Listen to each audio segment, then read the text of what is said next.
Então, galera, vou mostrar pra vocês aqui um defeito, certo? Bem comum de acontecer. Aqui, ó, pivô. Galera, colocaram o pivô errado, certo? Provavelmente colocaram do lado esquerdo, no lado direito. A curva dele aqui, ó, você pode ver a curva dele tá pra trás, a maior tá pra frente, certo? Do outro lado, a menor tá pra trás. Aliás, a menor tá pra frente e a maior tá pra trás. E o que acontece aqui, galera?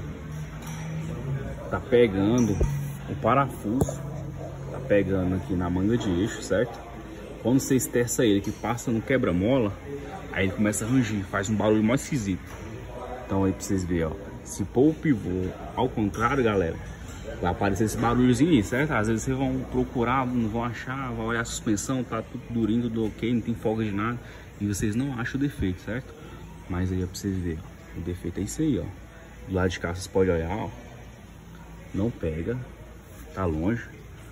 O lado de cá tá pegando até a ponta do parafuso ali, pro lado de dentro, tá pegando nele. Vamos ver aqui. Praticamente aqui, ó, tá quase 2 dedos.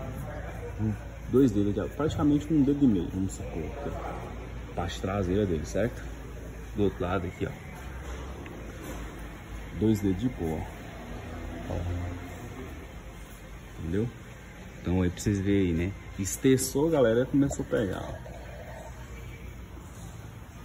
Ficar atento aí quando vocês for trocar o pivô, pra não vir errado. Às vezes o vendedor troca de embalagem, vem de um lado pro outro, aí acaba dando confusão, entendeu? Fique esperto aí pra vocês não ter esse tipo de problema, né? Agora que vamos trocar e praticamente zerou o problema.